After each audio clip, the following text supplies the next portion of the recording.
अस्सलाम वालेकुम, welcome to my channel.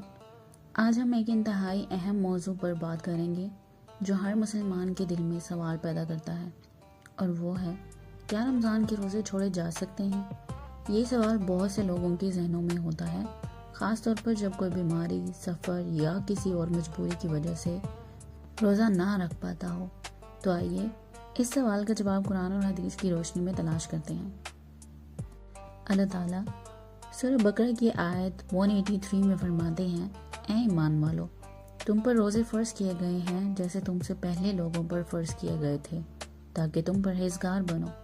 यह आयत हमें बताती है कि रोज़ा हर मुसलमान पर फ़र्ज है, लेकिन साथ ही अल्लाह ताला सूरह बकरा की आयत 185 में ये भी फरमाते हैं, और जो शख्स बीमार हो या सफ़र पर हो तो वो दूसरे दिनों में गिनती पूरी करे।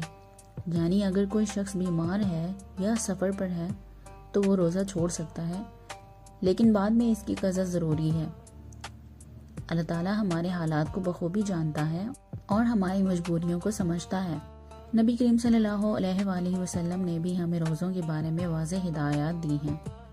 तिरमिज़ी शरीफ की एक हदीस है कि आप सल्लल्लाहु अलैहि वसल्लम ने फरमाया, जो शख्स बगैर किसी उज़्र के रमज़ान का एक रोज़ा भी छोड़ दे तो अगर वो सारी ज़िंदगी भी रोज़े रखे तो इसकी क़ज़ा नहीं हो सकती। ये हदीस भी हमें बताती है कि रोज़ा छोड़ना कोई मामूली बात नहीं है, लेकिन अगर कोई शरई उज़्र हो जैसे बीमारी या सफ़र तो फिर रोज़ा छोड़ना जायज़ है और बाद में इसकी क़ज़ा करना ज़रूरी है। नबी करीम सल्लल्लाहु अलैहि वसल्लम के दौर में एक मशहूर वाक़या पेश आया, जिससे हमें ये समझने में मदद मिलती है कि कब और कैसे रोज़ा छोड़ना जायज़ है। ये वाक़या ग़ज़वा बदर के मौके पर पेश आया। ग़ज़वा बदर रमज़ान मुबारक के महीने में पेश आया था। मुसलमानान मदीना उस वक्त रोज़े की हालत में थे। जब नबी करीम सल्लल्लाहु अलैहि वसल्लम और सहाबा कराम बदर के मौके पर पहुंचे तो आप सल्लल्लाहु अलैहि वसल्लम ने देखा कि सहाबा कराम को रोज़े की हालत में लड़ना मुश्किल हो रहा है। उस वक्त नबी करीम सल्लल्लाहु अलैहि वसल्लम ने सहाबा कराम को रोज़ा अफ्तार करने की इजाज़त दे दी।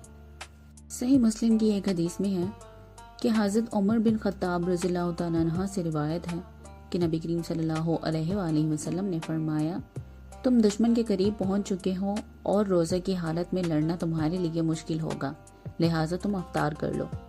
इस वाक़ये से हमें ये सबक मिलता है कि अगर कोई ऐसी मजबूरी पेश आ जाए जिसमें रोज़ा रखना मुश्किल हो तो रोज़ा छोड़ा जा सकता है, लेकिन ये इजाज़त सिर्फ उन हालात में है जब कोई शरई उज़्र मौजूद हो, जैसे जंग, सफ़र या बीमारी। इससे हमें ये पता चलता है कि रोज़े छोड़ने की इजाज़त है, लेकिन सिर्फ इन हालात में, जैसे बीमारी। अगर रोज़ा रखने से सेहत को नुकसान पहुंचने का ख़तरा हो तो रोज़ा छोड़ा जा सकता है। दूसरा, सफ़र। अगर आप मुसाफिर हैं और रोज़ा रखना मुश्किल है तो आप रोज़ा छोड़ सकते हैं। इसी तरह हामला या दूध पिलाने वाली ख़वातीन, अगर रोज़ा रखने से बच्चे या माँ को नुकसान होता हो तो वो भी रोज़े छोड़ सकती हैं। इसी तरह ज़ईफ़ुल उम्री या कमज़ोरी भी एक वजह है। अगर बूढ़े हैं या इतनी कमज़ोरी है कि रोज़ा नहीं रख सकते तो रोज़ा छोड़ा जा सकता है, लेकिन याद रखें इन तमाम सूरतों के बाद रोज़ों की क़ज़ा ज़रूरी है। इसके साथ ही हमें रोज़े की अहमियत का भी पता होना चाहिए। रोज़ा सिर्फ भूखा प्यासा रहने का नाम नहीं, बल्कि एक ऐसी इबादत है जो हमारे जिस्म, रूह और इखलाक तीनों को संवारता है। जैसे अल्लाह ताला कुरान पाक की सूरह बकरा 183 में फरमाते हैं, ऐ ईमान वालो, तुम पर रोज़े फ़र्ज़ किए गए जैसे तुमसे पहले लोगों पर फ़र्ज़ किए गए थे, ताकि तुम मुत्तकी बन जाओ। इस आयत में अल्लाह ने रोज़े का मकसद बताया, तकवा यानी परहेजगारी। जब हम खाने पीने से रुकते हैं, अपनी ख्वाहिशात को काबू में रखते हैं, तो ये हमें अल्लाह की नाफरमानी से बचने की तरबियत देता है। इसके साथ ही नबी करीम सल्लल्लाहु अलैहि वसल्लम ने सही मुस्लिम और बुखारी शरीफ में भी ये फरमाया, जिसने ईमान और अजर की नीयत से रमज़ान के रोज़े रखे उसके तमाम पिछले गुनाह माफ़ कर दिए जाते हैं। यही नहीं बल्कि रोज़ेदार के लिए जन्नत में एक ख़ास दरवाज़ा अर्रयान है, जहाँ से सिर्फ रोज़ेदार ही दाखिल होंगे। रोज़ा सिर्फ आखिरत में ही फ़ायदा नहीं देता, बल्कि दुनिया में भी।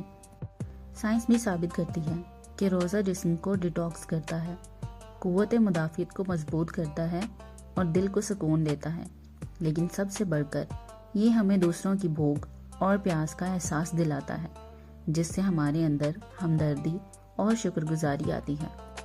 تو اس سے ہمیں یہ پتہ چلا کہ روزہ ہمارے ایمان کا ایک اہم حصہ ہے اور یہ ہمیں اللہ تعالیٰ کے قریب لاتا ہے۔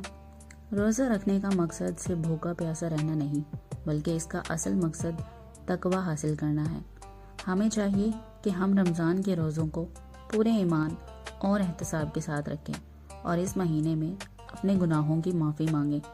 اگر آپ کو یہ ویڈیو پسند آئی ہو تو اسے لائک کریں، اپنے دوستوں کے ساتھ شیئر کریں اور چینل کو سبسکرائب کریں۔ اللہ حافظ۔